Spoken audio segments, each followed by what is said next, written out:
Hello, and welcome, or welcome back, to this ongoing series, Autism Spectrum Disorder in Three Dimensions.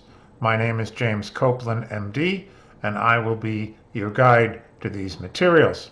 If you've been following along, you may have noticed that I seem to have slipped a day, and instead of posting on Wednesdays, it now looks like Thursday has become the new Wednesday for me. I apologize for that. I will do my best not to let it slip anymore, but I'm human. In any case, I do welcome you back if you've been following me along. And if this is your first time here, um, glad to have you. Uh, I do think it would be useful if this is your first visit to this series to go back and look at my post from last week and the week before. I'm going to do a brief review and then we're going to jump in with some new material for tonight. 2 weeks ago, I introduced the concept of theory of mind, which sounds like a highly technical term, but it's really pretty straightforward. Theory of mind encompasses the realization that other people have an internal mental and emotional state which may be different from one's own, as well as the ability to gauge the internal mental and emotional state of others in real time. Basically, I know that you are not an inanimate object, unlike the chair in which you may be sitting. You have an internal a life of the mind, a life of your own feelings, and I do my best when we're face to face to try to assess how you may be feeling and to try to infer what you may be thinking. It's hard to do over the internet, I know, but in face-to-face conversations, we do that all the time. And I gave some examples of what happens when those skills are not as fully developed as they should be. Remember that theory of mind is what underpins empathy, humor, fibbing, and, as I've said, the ability to infer motives and predict the behavior of others. And one example that I quoted was this story. This is a first grade story from the Durrell graded reading paragraphs from 1934. So I know that no child in the office had ever seen this, but I would have the child read it. It does not have the heading Theory of Mind in the booklet. It just starts here with Muff.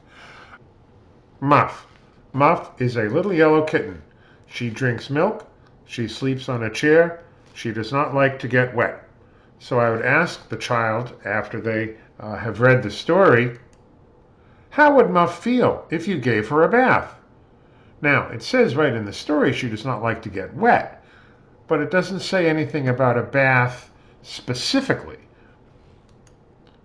One child answered, clean, which objectively might be true, but is really not where the story is going and not the way most kids would answer it.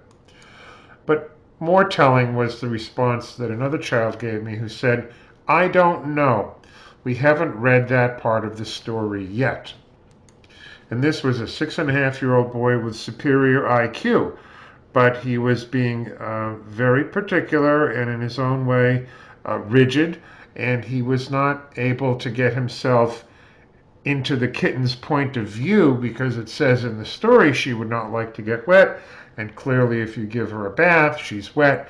So the typical answer would be, well, she wouldn't like it because we just got her wet, and the story says she doesn't like to get wet. But the child wasn't able to put those things together, so he responded in a formal way, I don't know, we haven't read that part of the story yet.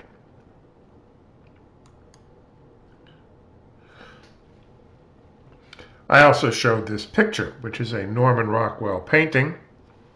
We see the child clinging to the edge of the diving board, peering over the edge. His eyes are popping out of his head. He's staring down at the water, which is not in the picture. It says high dive 20 feet, so it's clear to us where he is. He's at the top of a diving board. And I would say to the child, how does the boy feel? And one child said to me, "I don't know. I can't see his mouth." And this speaks to the fact that a lot of children and adults with spectrum disorder don't get information about the internal mental and emotional state of the person with whom they're interacting from their eyes, the way most of us do.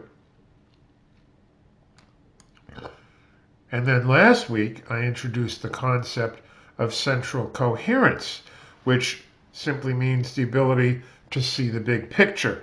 And that takes its name from Leo Connor's 1943 article, in which Connor wrote, "Reading skill is acquired quickly, but the children read monotonously, and a story or moving picture is experienced in unrelated portions rather than in its coherent totality."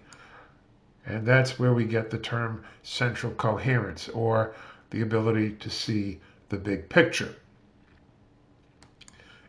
And last week I gave several examples of what happens when we don't have adequate central coherence. Here's another Norman Rockwell painting. Now, most of us would see that these two girls have their eye gaze directed at this girl. We would see by the composition, Rockwell's use of colors, the photographic rule of thirds, where he puts this girl's face right at the intersection of the thirds.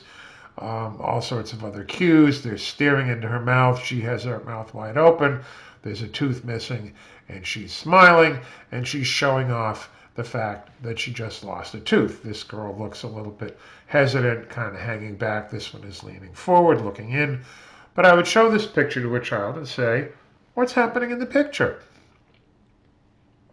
And if the child does not have good theory of mind and good central coherence skills, they can be baffled by a picture like this. And one child said to me, "That girl is trying to steal the other girl's books," because what he was focused on was the fact that this girl's hands are in proximity to that girl's books, and all that he could focus on was the proximity of the hands to the books, and that she was trying to steal those books, notwithstanding the fact that she's already holding a book of her own, and that's not what the picture is about at all. So these are just a couple of very brief examples. I went into this more last week and the week before of the practical aspects of the trouble that can arise from having not so good theory of mind and central coherence skills. So then the issue becomes, how do we teach social skills to children with spectrum disorder? We have to remember that what's as obvious to us may not be obvious to the child or adult with spectrum disorder. In addition to issues with theory of mind and central coherence, we also need to be mindful of the fact that children and adults with spectrum disorder may have additional challenges, including cognitive rigidity, anxiety, difficulty with regulation of state, leading to things like meltdowns, and then, of course, sensory issues. And we need to take all of these into account when we're working with somebody on the spectrum or interacting with somebody on the spectrum.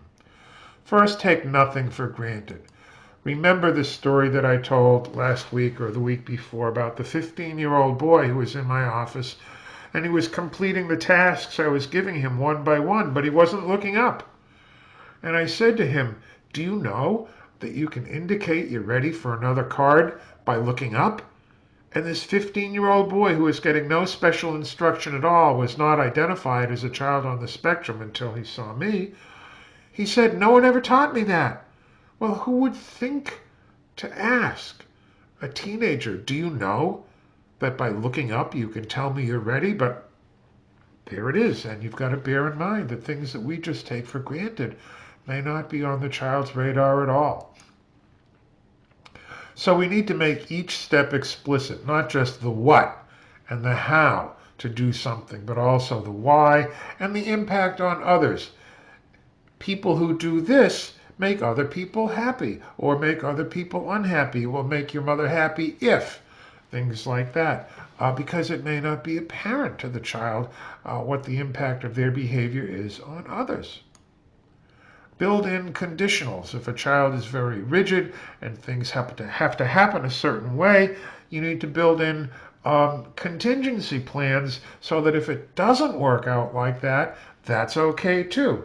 Um, where my wife and I used to shop, one of the cash register checkout ladies, I was pretty sure, was on the autism spectrum, and this may have been her job placement. And my secret goal was to get a smile and some eye contact from her. But my wife came home one day all steamed up.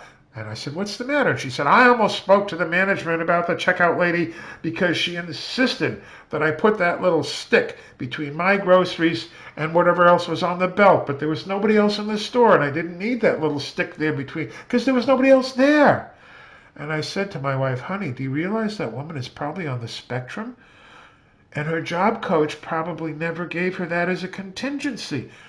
And all of a sudden, my wife was able to reframe that experience. And she said, "Oh, now I get it."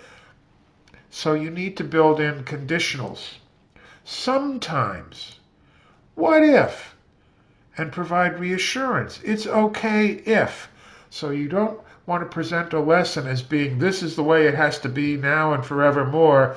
You want to build in conditionals so that there's a whoops card or an oops, I know, the routine has been broken. And we'll talk about that, what to do when routines get broken.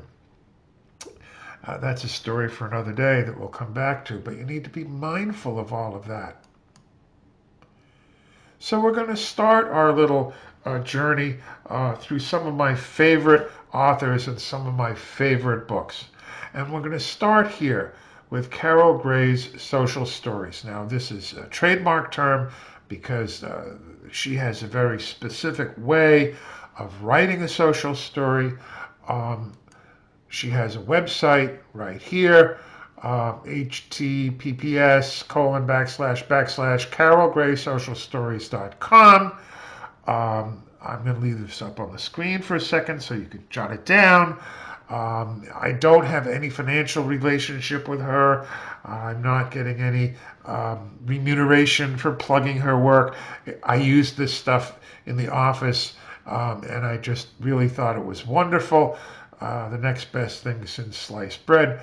And if you don't know of her work, then permit me to introduce you to it, because what I want to do, here's from her website.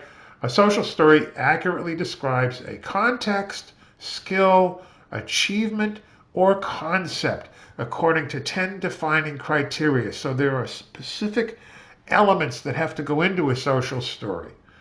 These criteria guide story research, development, and implementation to ensure an overall patient and supportive quality and a format, voice, content, and learning experience that is descriptive, meaningful, and physically, socially, and emotionally safe for the child, adolescent, or adult with autism. And I would encourage you to go to her site and you can read all about what goes into creating a social story, and you can also make yourself avail yourself of the ones that she has written. Now, I put my book up here because at the back of my book I have an appendix with a whole lot of resources listed in there, and Carol Gray's work is listed in there, as well as some of the other books that we're going to cover over the next several sessions.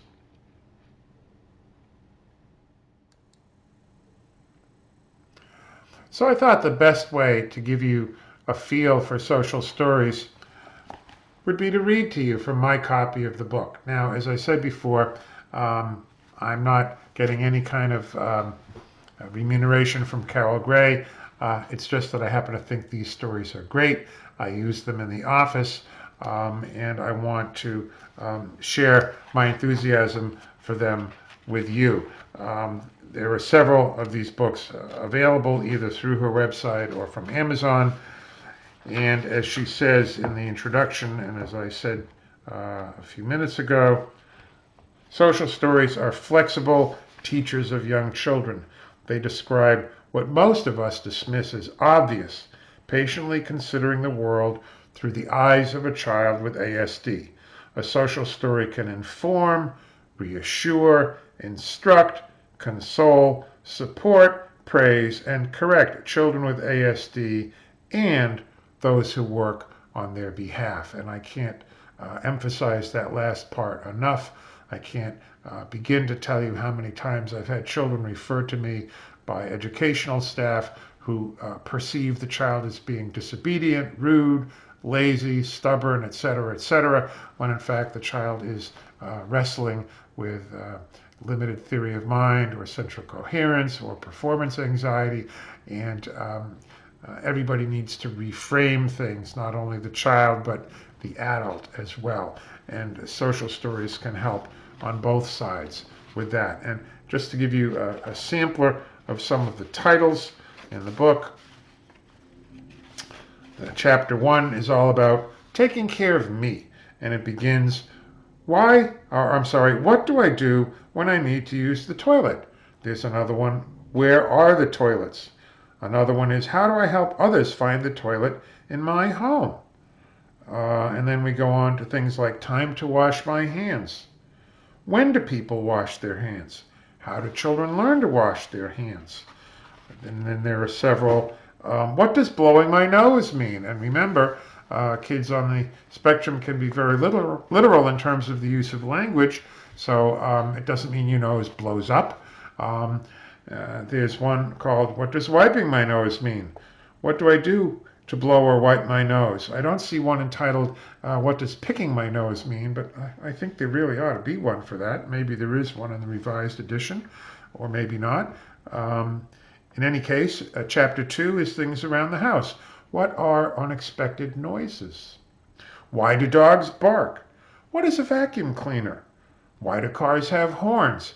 And remember, these are not trivial questions, especially if you have sensory sensitivities and you're terrified of the vacuum cleaner.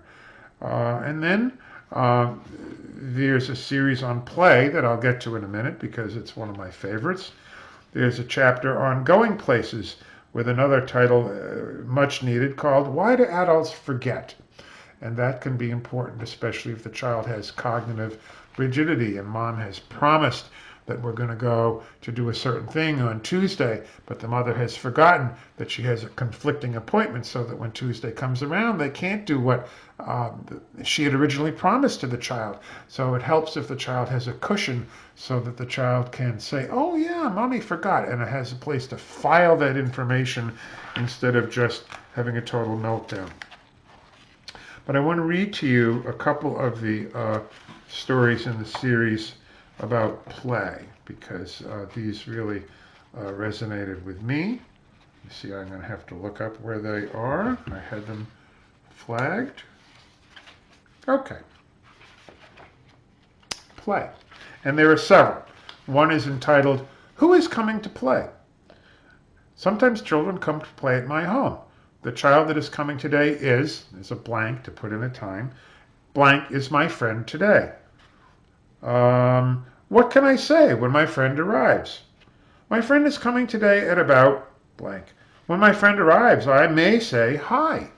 Saying hi is a friendly thing to do. It helps my friend feel welcome in my home. So notice there's the conditional. I may say hi. It doesn't say in here, I must say hi, or I will say hi, or I should say hi. It says I may say hi.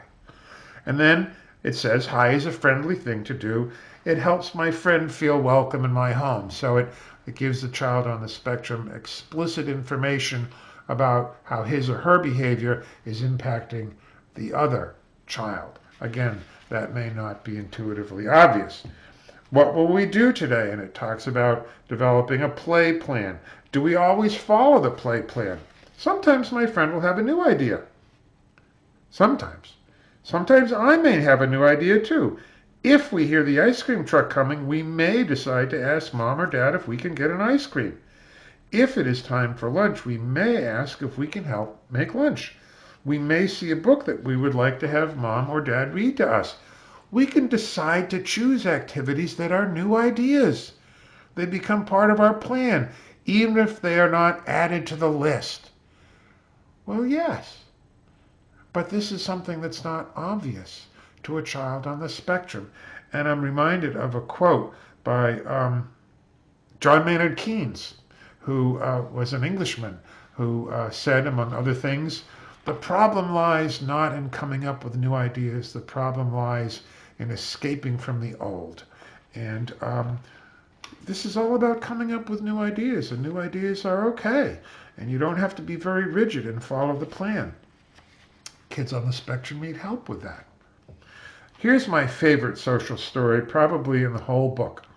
Will my friend use my toys? A friend is coming to my home, and let's see if I can get it right. There, I need an OT to help me orient the book. The camera makes it tricky, but I think you can see it there. A friend is coming to my home. My friend knows I have toys. My friend is hoping to have a turn playing with my toys. I may let my friend play with my toys for a short time. This is called sharing my toys. My friend knows my toys belong to me. Again, who would think we have to explain that? But we do, and it's a great reassurance, and especially the next sentence. My friend knows my toys stay with me when we are finished playing. Someday, my friend may share his toys with me. So, and there are several more in this series on play. Who decides which toys we play with at my house? What do I say when my friend leaves? How will we make plans to play again? So these are all little vignettes that describe, it's like the things that every Cub newspaper reporter is supposed to put into every story: who, what, when, where, and why, and a little bit more besides, to give the child some grounding. And if a child is going to be engaging in a certain behavior, you can develop the story beforehand and read the story with the child beforehand, so that when they're in the situation, they kind of know what the flow is going to be because they've studied the script beforehand. And they also know that improv is fine. Improv is great. So here's the one on why do adults sometimes forget. And if you can see it, the dad is stepping through the front door, and it says, sometimes adults may have many things to do. They may have many things to think about. Sometimes they forget. My dad may forget to stop and buy milk. He should be thinking about getting milk, but he is thinking about something else. He may drive past the store where we buy milk. This is okay. Moms and dads forget other things too. So in addition to making it explicit, there's another term called catastrophizing, where any little bump in the road is the worst thing ever. And some of us catastrophize our whole lives. People with anxiety, people with perfectionism, people who are very hard on themselves. Ask me how I know these things. So these social stories are not just how to do X. There's a lot of other contextual material. And as Carol Gray wrote at the beginning, and it's probably worth reading it again, a social story can inform, reassure, instruct, console, support, praise, and correct children with spectrum disorder and those who work on their behalf, including moms and dads, who are often dealing with little fragments, or not so little fragments, of atypicality themselves, including rigidity, self-imposed perfectionism, and whatnot. So that's all I'm going to say about social stories and Carol Gray for today. Remember, you can go to her website, you can look her up on Amazon, you can go to my book, and the link to my book was earlier in this post, and I've got a whole list of other resources. Over the coming weeks, we're going to cover books like this, When My Worries Get Too Big, which is a wonderful book, and then Jed Baker's social skills picture books for different ages through adolescence and young adulthood. But that's it for tonight. So thanks again for coming by, and I look forward to seeing you again next week.